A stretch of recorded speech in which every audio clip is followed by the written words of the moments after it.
This is an interesting little sidelight that you may not know. In 2004, Acorn picketed his law office, and in 2008,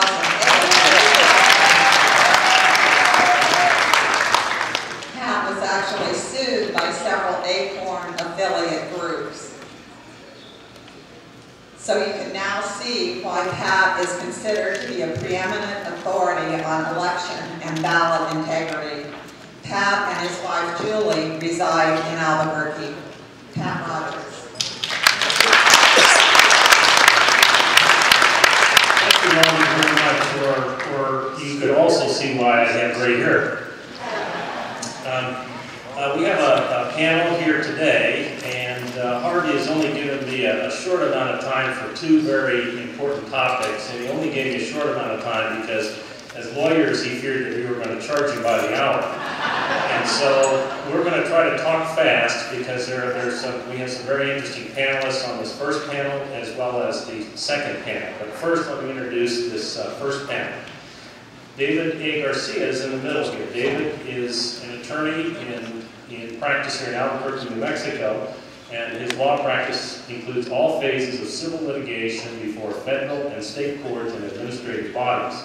David has extensive experience in complex litigation, including class action lawsuits, securities litigation, and shareholder lawsuits. He is a 1981 graduate of Harvard University and a 1986 graduate of the University of California Hastings Law School. David started his career in the New Mexico Attorney General's office. He's a member of the State Bar and in practice the United States District Court for the District of New Mexico, the 10th Circuit, and the U.S. Court of Claims. David is currently a member of the Board of Litigation of the Mountain States Legal Foundation. In my business, the highest praise that a lawyer can receive is to be called a lawyer's lawyer. When a lawyer gets into trouble, a lawyer's lawyer is the lawyer calls. That's a world record, 6 lawyers in one sentence. David Garcia is a lawyer's lawyer. Next on our panel is Nina Martinez. For the past 6 years, Nina has been involved in statewide election integrity efforts from an organizational and policy perspective. She's testified many times in front of the New Mexico legislature. She is an 8th-generation New Mexican who graduated from Robertson High School in Las Vegas. She was a presidential scholar and honors graduate at UNM. She holds a master's degree in public administration and a law degree from Rutgers Law School. She was Mayor Judy Giuliani's representative on the police, fire, and deferred compensation pension boards with over $23 billion under investment. Nina serves on numerous national and state not-for-profit boards, including the National Urban Fellows. And our third panelist today that we're honored to have is Victor Contreras. Victor is a native New Mexican who lives in Mesilla. He has a BA in anthropology and a master's in agricultural economics. Victor is a management consultant and has worked extensively in Latin America. He was the first executive director for the New Mexico Border Authority. Victor formed Hispanos Unidos along with his son Dax and also Gerald Hamilton a year ago. It's a political action committee dedicated to transparency in government and election reform in New Mexico. And they have some very interesting ads that they put together that we're going to be able to enjoy. So with that, I'd like to turn it over to David Garcia.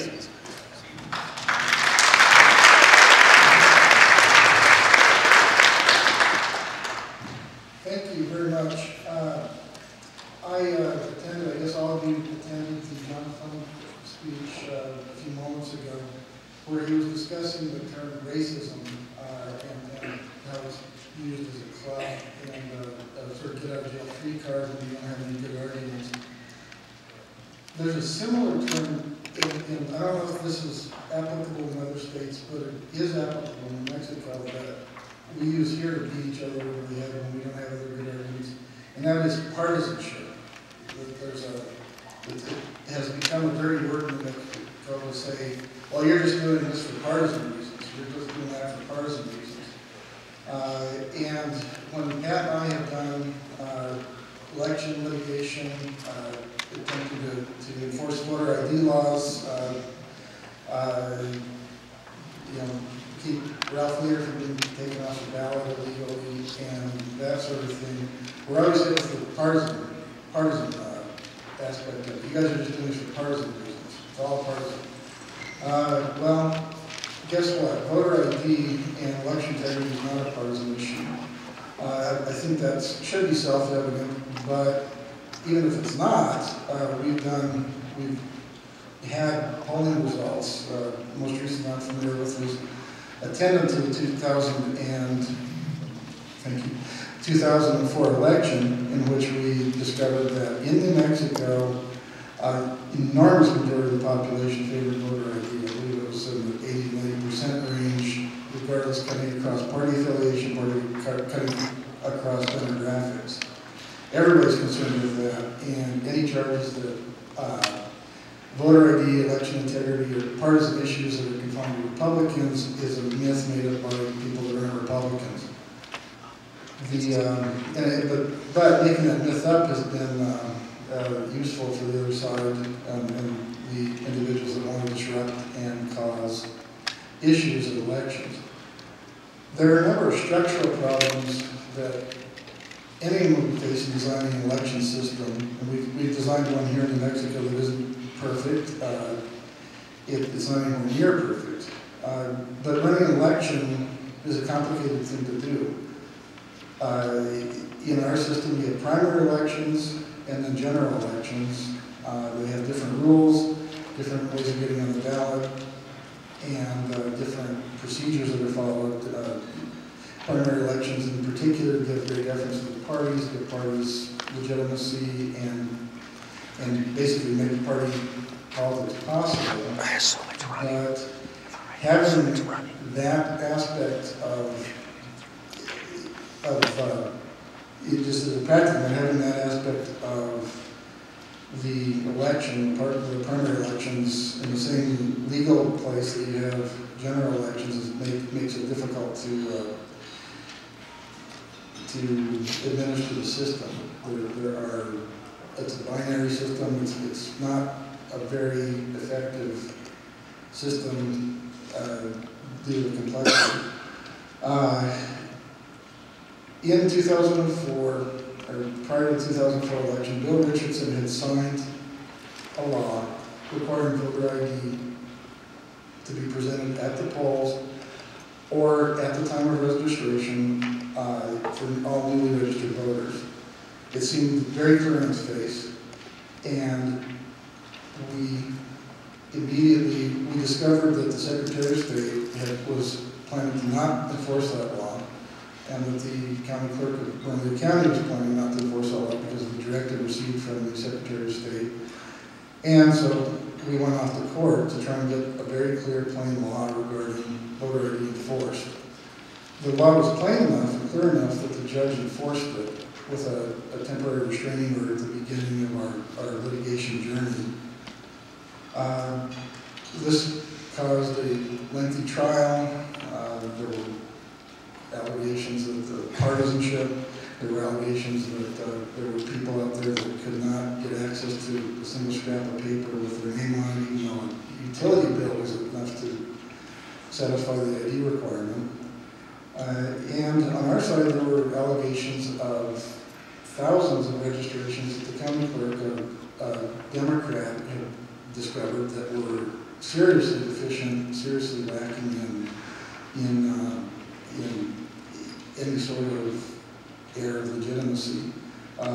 During that election, or possibly an election 2 years later, we found examples of individuals being registered to vote that would be named. My name is David Garcia. These individuals were striking Garcia, David, Rogers, Pat. It's very clear that people have been paid.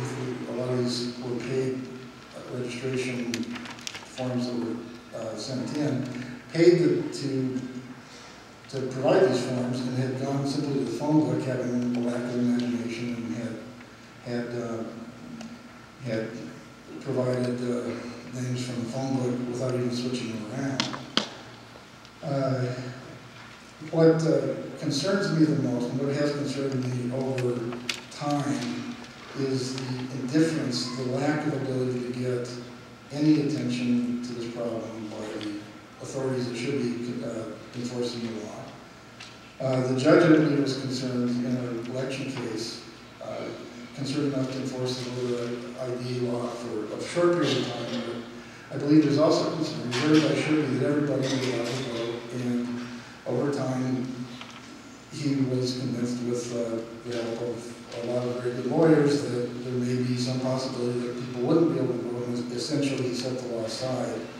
There were technical reasons that put a fig leaf over what was done, but essentially the law was set aside and the Supreme Court upheld the judge's ruling.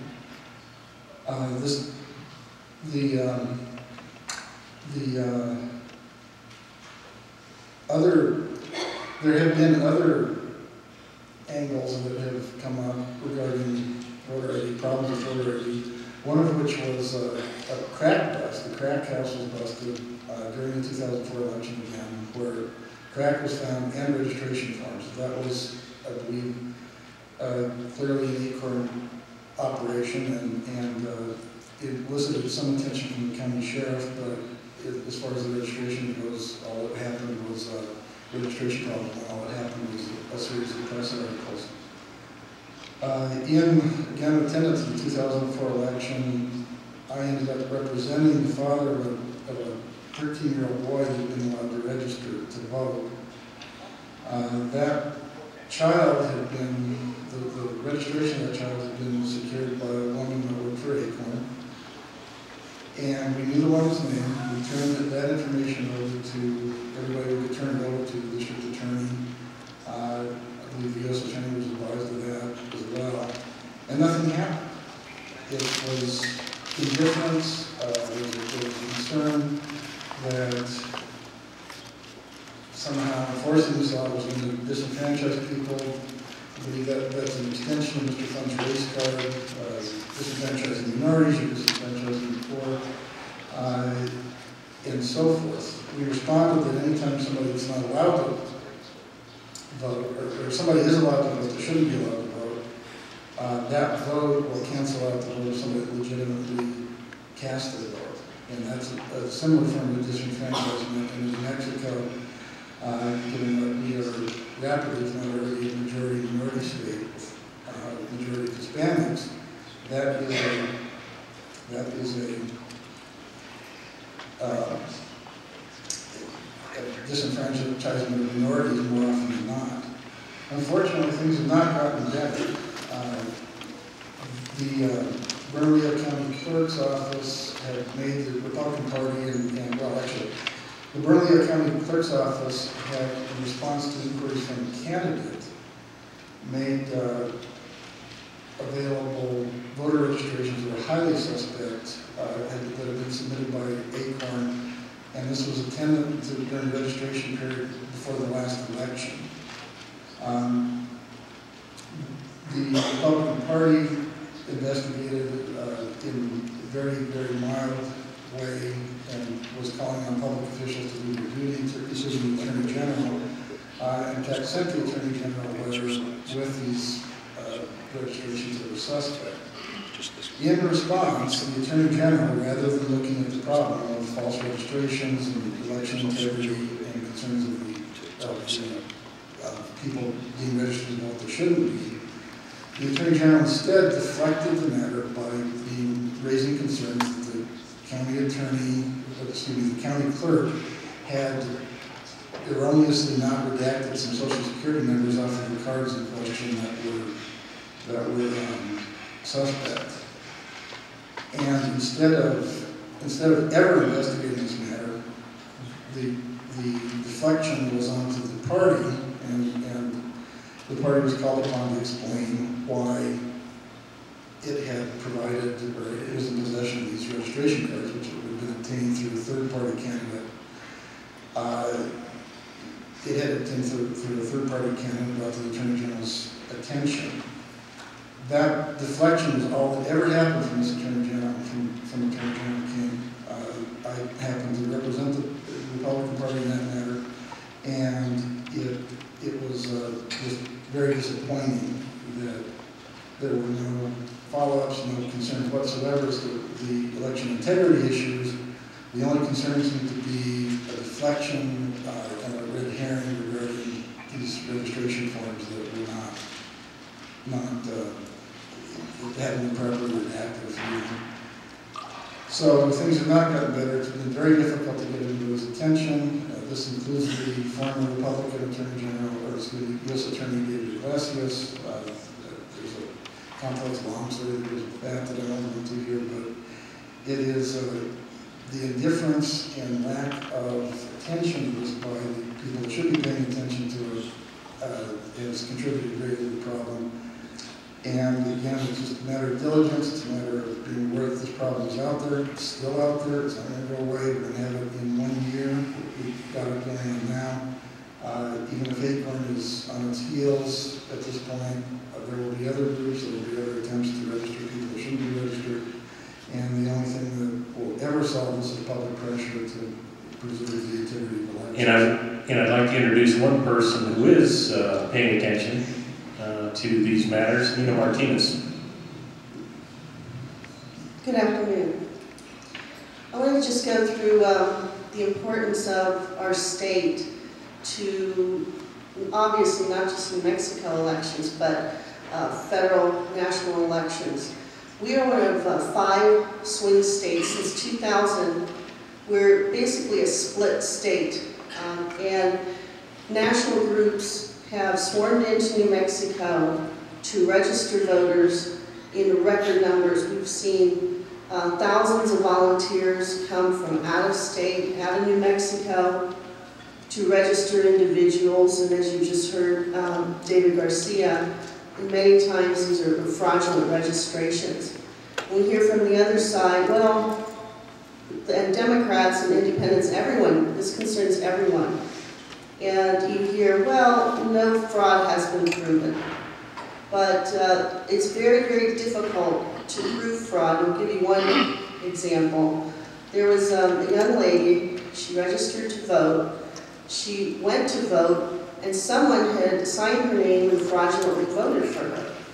So she said, this is a fraudulent vote. I'm, Jane Doe, and here's my ID. And they said, well, we don't take ID. We don't accept any ID. And so she said, well, how can I rectify this? And they said, well, you can vote on a provisional ballot. And then she said, well, is this ballot going to be counted? And they said, probably not. And she actually did follow up and found out that the fraudulent vote was counted and her vote was kicked out. So she talked about disenfranchisement. And this is a woman she's an ethnic minority, but whether she's an ethnic minority or not is irrelevant. The point is, her vote was disenfranchised and a fraudulent vote was cast. And so everyone that says, well, how, there's no proof of fraud, that's right, because you can't find a ghost voter. You can't find a person that came in, signed her name, voted, and disappeared. So just because we may not have the level of voter fraud that has been proven in other states, that's because our law enforcement, frankly, has to follow up. The laws are only as good as the enforcement component. In 2000, New Mexico was decided by 366 votes. People think that Florida was the closest election. It was not. It was New Mexico. Our voter registration programs here in New Mexico with all of these third-party groups coming in have targeted our state. Acorn, MoveOn.org, many George Soros-funded groups that have come into New Mexico, sending lawyers from many San Francisco lawyers, New York lawyers, Chicago lawyers have been in meetings in the Secretary of State's office where, we had a representative from the party and one lawyer, and they had 6 lawyers. In fact, they tried to overturn this case that David mentioned where it was Sheriff Darren White did an undercover drug bust and found that the Democrat registrations had been turned in, but Republican registration forms had not been. And this led to changes in the legislature where they actually instituted third-party registration requirements, being that if you took ballots, first of all, you had to go to training. If you were a registrar from out of state or from in-state, you had some sort of training provided by the Secretary of State, which sounds reasonable. The second requirement was that if you collected a ballot, that you could only collect 50 ballots at a time, because some people were taking, 500 at a time, and obviously you can't keep track of that. So you would have to sign out, they were numbered, 50 ballots.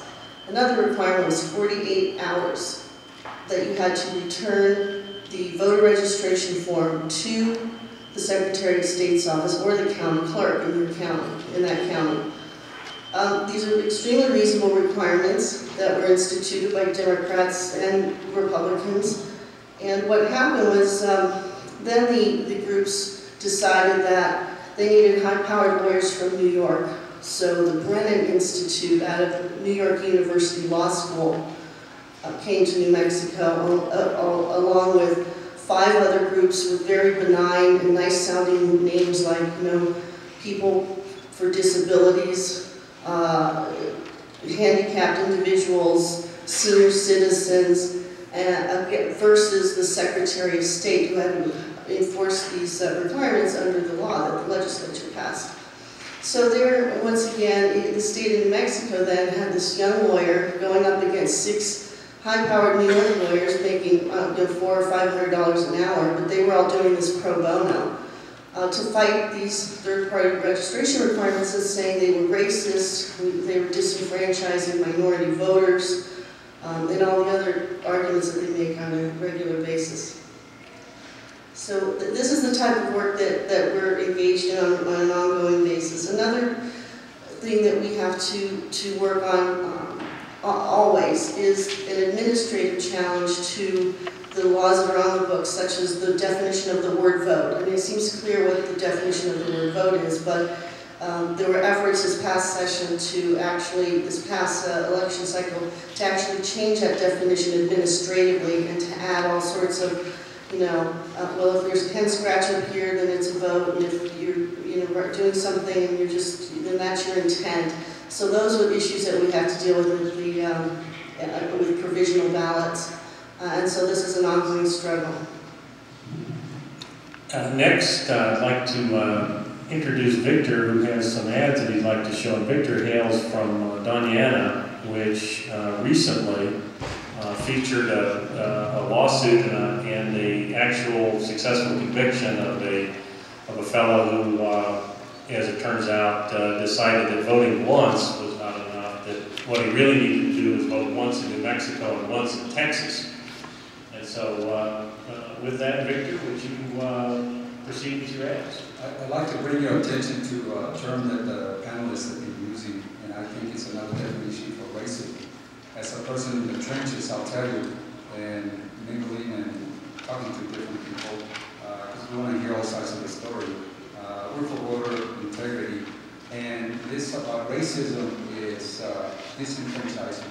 But anyway, we come from the southern part of the state. We're sort of like the neglected child of the party in a way, but we've got our own battles going. We got Pam Wolf and Dick Van Dyke in here, Mark Van Dyke. Hispanos Unidos is a nonpartisan political action committee fighting for the rights of New Mexicans, all New Mexicans, regardless of race, creed, or ethnicity. My son Dax over here is actually the one that got this thing going, and he got his marketing professor at New Mexico State, Jared Hamilton. Jared is a professor of marketing, and your mother is State Representative Diane Hamilton from Silver City. And with that, I know that my time is very short and it's canned, so I'll ask Jared to please speak for our commercials. Well, I'm a career marketer, and Dax was a very bright student, and we were concerned. We had lots of things happening. We had ballots, stacks of ballots found in the bushes outside the library, absentee ballots. Not once, several times. Citizens were picking those up. Acorn was everywhere. People were coming to Republican headquarters saying, someone already voted for me. I can't get an absentee ballot. I tried to vote early with an absentee because I didn't get my absentee ballot. They made me vote on a provisional and told me I'd probably be thrown out. It was crazy. So it was only in September that Dax got this group formed with Victor. And so we realized that with limited money and time, we had to do something. We figured the county clerk's race was the most important. And so, and it was a friend of ours, Sid Goddard, and I told Dax that some of the commercials that I had seen on television during the primary looked like really good PowerPoint presentations to me. How could we do that? He's a web designer, and he said, I bet I could do that through Flash. We bought a $30 microphone, and we put these together in the Contreras family living room in Mesilla. And this is the ad that we were able to put together for Sid Goddard. Corruption in government. Let's review. In 2003, our county clerk was convicted on 5 counts of voter fraud. In 2004, stacks of ballots were found in the county clerk's bathroom. And recently, Lynn Ellens, who's running for clerk, had a complaint filed against him because he was campaigning in our county building, which is against the law. When we know we have corruption in our government, we have a duty as citizens to stop it. So vote for Sid Goddard. He's our only hope for fair elections. Paid for by Spanish Unidos. So, of course, Sid Goddard lost. 40% Republicans in Doñana County, all of them lost. It was interesting. After the election, Victor found a group of citizens calling themselves Stop Voter Fraud. We're working in Doñana County to uncover voter fraud. He joined them. First thing you saw right off the bat, Secretary of State says 69,658 votes were cast in Doñana County. Our county clerk can only come up with 68,010 people who voted. That's 1,648 votes we can't account for, and we haven't looked for fraud yet. So he was pretty concerned, everyone was. They called a legislator they could trust, my mother. They showed her literally thousands of pages that had been compiled showing irregularities in the election, and she agreed to carry a bill for photo ID at the polls. The caveat that anyone who didn't have a photo ID in New Mexico would be provided one free of charge by the DMV. So after she got to Santa Fe, she called us, gave us a heads up and said, there's a bill in the hopper for same-day registration. We read the bill and we put together these 2 ads. New Mexico encourages voter participation, but even the dead vote here. Now our lawmakers want to pass a bill that will allow anyone to register and vote on Election Day. No ID required, just show up and vote. And they will. People will come from far and wide to cast a ballot in New Mexico, and their votes will cancel ours. Tell your legislator to vote no on Election Day registration and yes on voter ID. Paid for by Spanish Unidos. Su voto es poder.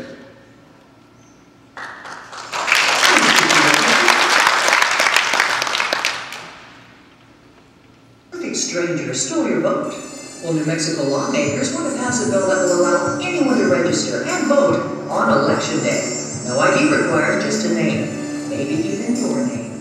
That means your vote can be stolen by anyone with a phone book, and any group with enough money and a phone book can decide our elections. Tell your legislator to vote no on Election Day registration and yes on voter ID. Paid for by Spanish Unidos. Su voto es poder. Then a call came again from my mother saying they've amended the bill. They want to have it all through early voting. We got online, we saw the amended bill, and we ran these 2 commercials. First, our lawmakers wanted to let people register and vote on Election Day without a photo ID. Now, they want to let people register and vote during early voting without a photo ID. So people who want to cheat in our elections aren't limited to 1 day. Now they have a whole month to commit voter fraud. How stupid do they think we are? Tell your legislator to vote no on same-day registration and yes on photo ID. Paid for by Spanish Unidos. Tu voto es poder. Anyone can design a utility bill on their computer, and that's all you need to vote. Our lawmakers want to make it legal to register and vote on the same day during early voting, so special interest groups can give their people stacks of utility bills to vote with in New Mexico, and they have a whole month to do it. Soon it will be even easier to vote early and vote often. Tell your legislator to vote no on same-day registration and yes on photo ID. Paid for by Spanish Unidos. Tu voto es poder. So these are running, and Victor goes to the roundhouse and he testifies for my mother's bill, and he sees it tabled. After the committee hearing, he said, how do we get it off the table? My mother said, dear, it's dead. That's how they kill it. Because 85% of the people in a poll that was released that same day from the Santa Fe New Mexican, it was a UNM poll, said that people wanted photo ID at the polls. So this way, they don't have to go on record voting against something the people really want. Victor couldn't believe it. He called back to me from Santa Fe and he said, I want their faces. I want their faces on TV. So we put together this ad.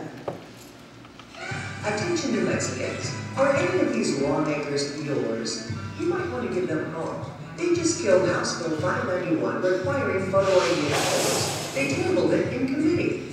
People traveled a long way to give them proof of voter fraud in last year's election. But they didn't like the bill. Then they didn't like the amendments offered to fix the bill. They think photo ID is too hard. They need to change their minds. Paid for by Spanish Unidos. Su voto es poder.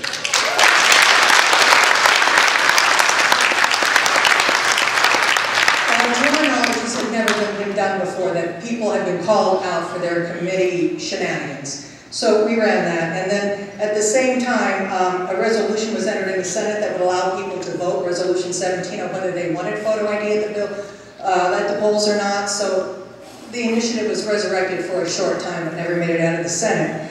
Meanwhile, the same-day registration bill sailed through the House, sailed through the committee, sailed through the House. We ran this ad to try to stop it in the Senate. Defending same-day registration, Representative Jim Trujillo said on the House floor that there was no voter fraud in New Mexico. Others agreed, saying no one's been prosecuted. So if a dead body is riddled with bullet holes, there's no murder unless someone goes to trial? What kind of logic is that? Thousands of pages have been compiled proving voter fraud, and it never happened. Same-day registration makes it even easier to cheat. We have to stop this in the Senate. Call your senator. Paid for by Spanish Unidos. Su voto es poder. Also, we had a lot of stories down by the border about bullying going on. It's frightening bullying, where people were being bullied to force to cast illegal votes because they were legal residents. How do you tell their story without exposing them? Well, we found a way through our friend Maria Silva Sutton. I was a poll worker. On election day, a woman gave me her voter card.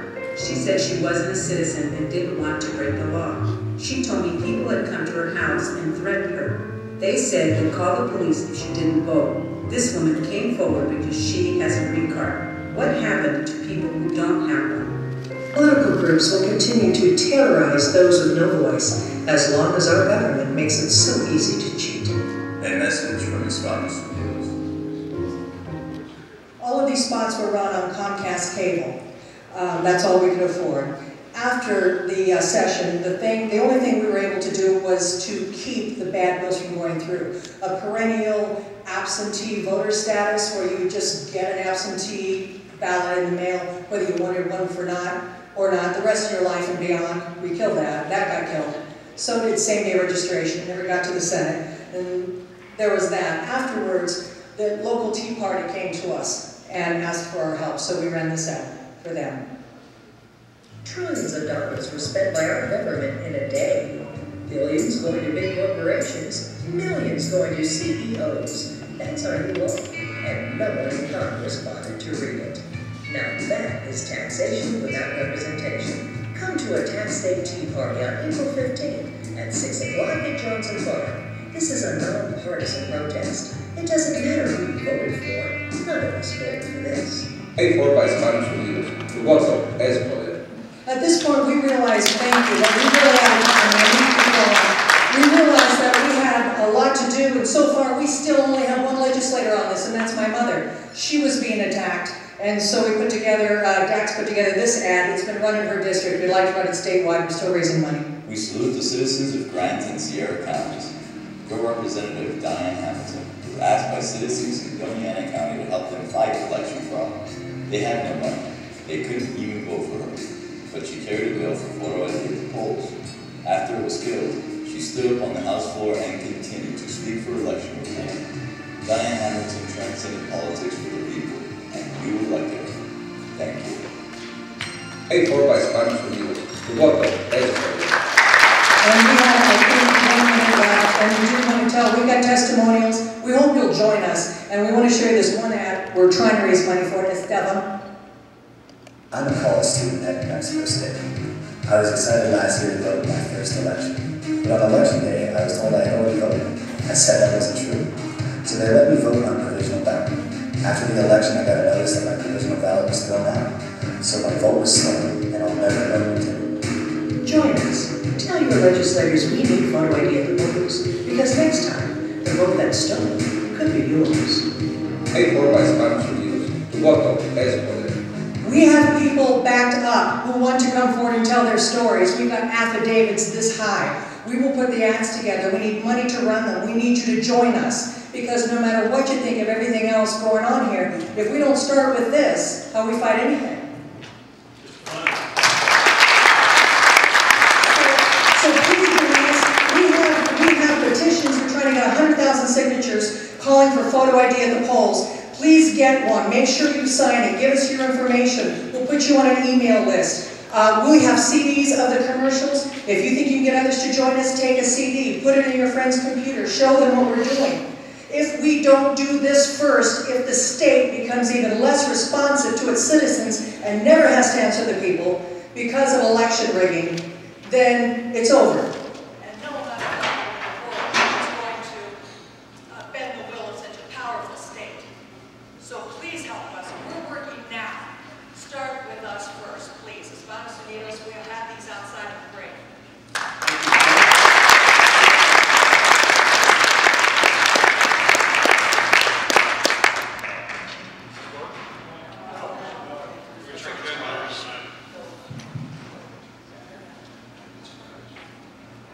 Well, I can talk. I have one question. Are these video versions on YouTube yet? Yes, they're all on I think all of you should email them to all of your friends. Yes, you can get the links by going to YouTube and type it in Los Hispanos Unidos. All one word, lowercase, Los Hispanos Unidos. In the search on YouTube, and all of them will come up.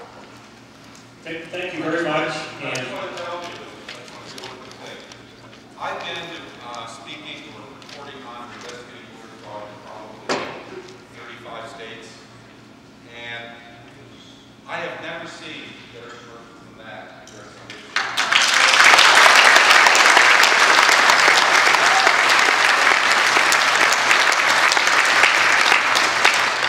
Photographs of those people. I mean, the guy with the Rogers mask on, that's better than a hamburger. So I just want to say, I recognize that you have a problem that's more than the average, but I also think you have evidence that's better than the average. And I also think you have committed people and imaginative people that are far superior to the activists in most states.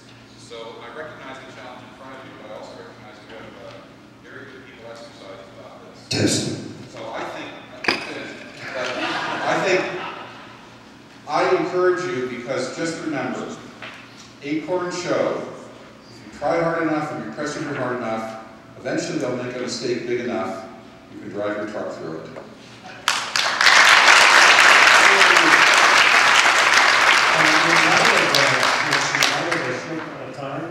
Thank this panel. We're going to hold questions. Next, we're going to hear from Professor Garcia and State Auditor Hector Balderas on corruption in New Mexico. Please come forward.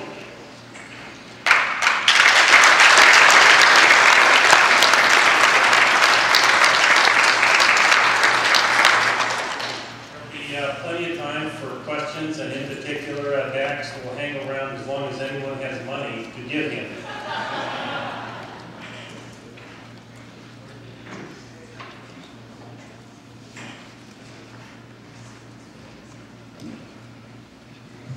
Jose Garcia is a professor of government at New Mexico State University, where he specializes in Latin American politics, the U.S.-Mexico border, and politics in New Mexico. He was a Fulbright scholar in Latin America and has been the recipient of numerous grants and contracts for academic research. He's lectured throughout the United States and Canada and in most countries of Latin America. He was on loan to the U.S. Army School of the Americas in 1989 and 1990. He writes a blog that many of you may be familiar with, La Politica, New Mexico, in which he covers local politics, violence in Juarez, and the political scene in New Mexico. He was chairman of the Democratic Party in Doña County from 1979 to 1983. He's currently on sabbatical, working on a book on New Mexico politics. He's married to Olivia Garcia, a magistrate judge appointed by Governor Richardson. And I also want to introduce at this time State Auditor Hector Valderas. At the age of 33, Hector Valderas was elected New Mexico State Auditor in November 2006. This election marked a milestone for both New Mexico and the nation, as Hector became the youngest Hispanic statewide elected official in the country. As New Mexico State Auditor, Hector Valderas provided regulatory oversight for over $60 billion in governmental assets in 603 governmental entities. As the state's top government watchdog, he has spent his 4 years in office combating fraud and financial abuse throughout New Mexico. He has expanded the size and scope of the office by hiring additional criminal investigators, developing a fraud hotline, and expanding training opportunities. Hector was born in Wagon Mountain, New Mexico, a suburb of Albuquerque. He has 310 residents. And Wagon Mountain has one of the lowest per capita incomes in the nation. Hector is the son of a foreign-born immigrant father from Mexico and a mother who was raised in Wagon Mountain. He was the first in his family to earn a college degree, as well as the first person in Wagon Mountain history to become an attorney. And as the old joke goes, you now understand he had to move to Albuquerque because you need 2 attorneys to make a living in any town. He graduated from Highlands University and earned his law degree from UNM. In his first term as state representative, Hector was very active, passed legislation to strengthen penalties for sexual predators and establish investment incentives for clean energy. Without further ado, may I present Professor Garcia.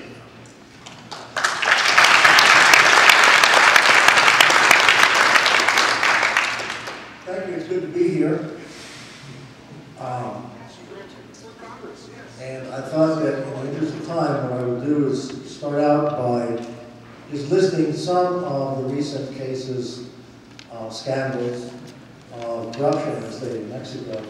And if I have time, talk a little bit about some of the patterns that I see emerging in this. I guess the first comment that I would make is that there's a strong feeling in Mexico, and it's growing all the time, that corruption is actually getting worse. It has been getting worse in the last few years. There's also, I think, coupled with that feeling, probably even worse, is a feeling that there is a certain kind of impunity, that people who are caught or accused of corruption are really not going to be adequately prosecuted and sent off to jail. Because there's something so kind of systemic about the system that doesn't quite follow through all the way. But anyway, let me start out by just listing some of the scandals that we've had in recent years. You're probably familiar with at least 1 or 2 of these, but maybe you're not familiar with all of them. And I think just repeating some of them will give you a little bit of a sense of the patterns that are going to emerge. Let me talk first about the case of Smiley Gallegos and the housing scandal in the state of New Mexico the last few years. Auditor Valderas, as probably knows a lot more about this than I do, as much as that he was charged by the legislature to investigate that, and he gave his report earlier this year about that, and ultimately there is now an indictment that's out in that case. Anyway, the Smiley Gallegos case is an interesting one for me because it has several different dimensions to it. First of all, what happened was the HUD has a program to provide affordable housing in states in collaboration with state governments. And Smiley Gallegos approached, I believe it was Governor Johnson, and asked him if he could revive because the housing programs had fallen apart. And he was allowed to revive this, and the revival got supercharged when, I think, after Governor Richardson became governor, and he began working in several different regions. If I'm wrong about some of the details, please feel free to correct me. There were questions about Gallegos' operations, and fortunately what we had is a woman that I know from Las Cruces, Frances Williams, sitting on the board of one of these housing authorities. She began asking questions and pursuing these. Ultimately, she kept asking and asking and asking, and frankly, the questions didn't go away. One of the interesting things about this is that, as she found out, Smiley Gallegos was operating sometimes out of the Speaker of the House's office during the legislative session. And he defended Smiley very vigorously indicating that there have been audits that completely exonerated Smiley, which it turns out were not quite true. It was because of her whistleblowing and her persistence, and I think to some extent because of the notoriety that the Speaker of the House somehow appeared to be protecting Smiley, that eventually the legislature turned this case over to Hector Valdez. Anyway, the indictments come out on that case. Let me talk about a second one, the famous $17,000 party that was thrown by Roberto Mejia, who was the wife of a state legislator, and which resulted in an indictment and eventually a conviction. In that case, it was a $17,000 party. Al Hurricane, the band leader who's been around for 50 years, played at that. I think on the forms that she filled out, he was called a facilitator for a workshop, which was what she called the party. Another kind of interesting sidelight on this was that the party was catered by the restaurant that was owned by her boss. She was at that time the head of bilingual education at the Las Vegas School District, and it was catered to the chairman of the Board of Education. So there was a kind of feeling of chumminess over here, and I guess not that we should have guilt by association, but there was also the maybe titillating fact that Roberto Mejia's brother-in-law was none other than Robert Mejia, who at that time was serving sentence, as he still is, as a former state treasurer in 3 months ago. That's the second case. Third case, Metro Court scandal. You probably all heard about this here in Albuquerque, in which the design and execution of the Metro Court building was apparently laced with fraud from the very beginning.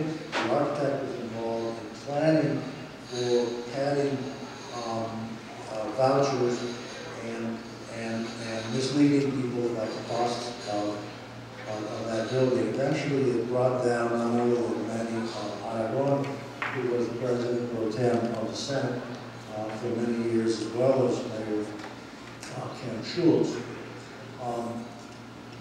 I guess the titillating thing there was the famous case of the marble slab that was moved from the building site over to Manny's home, and unfortunately the statute of limitations was allowed to expire before that case came up, so he never was accused of that.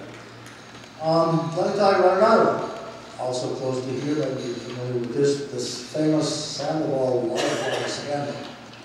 Sandoval County decided that they were going to Wi-Fi Rio Rancho, and they appropriated some money to do that. They hired the wife of the lobbyist for Intel, I think the government affairs officer. And so there was kind of a suggestion here that maybe there was supposed relationships, which is why she got the contract to do this, even though she had apparently no experience in putting Wi-Fi together. A couple $1 million went down the tubes. There was no Wi-Fi delivered, no kind of promises to that. Investigations followed. To my knowledge, nobody's been accused or prosecuted for any of those scandals. At the current time, another scandal.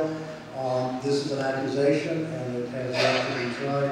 But we have PRC Commissioner Jerome Block Jr., who has been accused of embezzlement and tampering with evidence, along with his father. I don't know much about that case. I don't know what the specifics are, but that's certainly one that's on the radar screen. And then, not to be one-sided about this, we also have the case of Pat Lyons, who received a sizable amount of money from land developer exclusive money in Philip Group. And then a few months later, magically, quickly, the contract was given out. Rules of giving out these contracts were changed, and the contract was given out without a bid on very, very favorable terms to Philip Group. A lot of developers in Las Cruces that I know were not happy about this. They felt like there had been some very, very sort of undue coziness between the land commissioner and the contract that came out to Philip Group. You notice I haven't even started talking about Governor Richardson. And so I've deliberately kind of talked about things that are not Richardson related, because I think the Journal has done a fairly good job of covering a lot of the Richardson scandals in the last last few months anyway, starting with the CDR scandal, which apparently it has been revealed that he is not going to be prosecuted for that. But there are other scandals that presumably are still being investigated associated with that, not with that, but associated with allegations that the governor, in return for campaign contributions, maybe was a little bit too generous in terms of giving out contracts. One of these, politics is personal, and I take it very personally, but in one of these cases, $100,000 in my pension fund went down the tubes. $90 million in my pension funds went down the tubes when there was a firm that the State Investment Council gave a contract to invest $90 million, 86 million of which were lost forever and gone. And so when I look at my paycheck now, after taking a small reduction in pay because of the current economic crisis, I also find that I'm paying more money into my retirement to kind of make up for some of that difference. The allegation there is, again, kind of a coziness, chumminess. This was the case that is now notorious. Mark Carrera, kind of a buddy of the governor's, and his father's also a buddy of the governor, received $2 million, I'm told, but that's what the Journal said, that he had received $2 million in return for getting this contract of $90 million. So that's listing a few of these. I haven't even mentioned Roberta McGill, who has been accused of inappropriate use of funds as well. So all of these scandals have happened just in the last few years. And I think, again, there's a growing feeling that it's getting worse, that there's a kind of impunity, that the system is not robust enough right now to be able to prosecute these things vigorously and to get them to some conclusion. And that as long as that situation is there, then that will probably embolden people perhaps to continue with conflicts of interest, to be chummy with people who have donated money generously to campaigns. And with that, I'll stop, and hopefully we'll have some questions that I can address later. Good afternoon. You know, anecdotally, I love this issue, and I always start off by sharing probably about a minute of my first impressions of entering the political field 4 years ago for the first time, with no political background, just a law degree and a very rural, small-town perspective about what was going on in New Mexico. As I served 2 years in the New Mexico legislature, I quickly became aware that there were ways of doing things, and quickly learned and quickly developed very strong opinions about surprises to me, surprises that I assumed, for instance, that the state system had one effective accounting system in which to manage your finances. Two, I quickly had assumed that if any one of you today went to your bank tomorrow or Sunday on Monday and said, I'd like to know my balance, and the bank said, well, it's going to take us 6 months to a year to reconcile, and we'll get back with you, you would immediately take your money out, probably call federal regulators, and not only that, but be up in arms culturally about sharing that strong opinion about that bank. And these are the conditions that continually go on right now, every day in government. We're not even, as Dr. Garcia points out, we're not even in corruption yet. And so when I became state auditor 3 years ago, those assumptions actually became more grave. And things that I assumed were being done on the benefit of the taxpayer are currently not. So my message today, first of all, is corruption is bad in New Mexico. And that's a clear conclusion, and I'm here to, I think the professor has done a great job in showing examples of that. What I'm here to state, though, that we are at a much greater risk for further corruption than I think even the general media understands. And I told the Wall Street Journal recently that we are barely scratching the surface, that there's a national report on corruption and fraud that estimates that 3 to 5% right now is walking out the door. And if you do a $6 billion budget, and whether there are some lawmakers in here, they're trying to figure out how to balance that. That's an important problem, but we have a greater problem that we're losing millions and millions of dollars. I think it's in the hundreds of millions. And the reason why is this. We are at great risk for one reason, besides the obvious lack of controls, and there's a culture here that we are fighting against.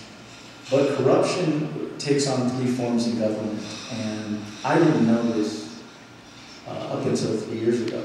And even as a city lawmaker, I didn't know this. One is the corruption that's often publicized, the kickbacks, the bribes, the collusion, the elected official misusing their power for financial gain. Number 2, asset misappropriation. The kind of stuff that's walking out the door where some people are at the dry cleaners and going, why is that state legal? Driving down the road, going to the casino. Why are mid-level employees abusing payroll? That is just as great a problem as your high-profile elected official corruption. And then there's the third one that you've read about in Post-Enron, where there's misstatements in financial statements, which is often publicized but has a more macro effect. And here's the problem. So when I took over 3 years ago, the state auditor's office and all of government generally relies on the audit, which addresses financial misstatements. Kind of like what happened in Enron. They were cooking the books.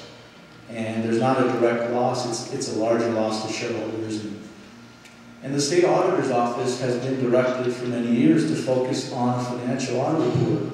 Now your average citizen is very smart. They're saying, well, wait a minute, why didn't that financial audit catch that?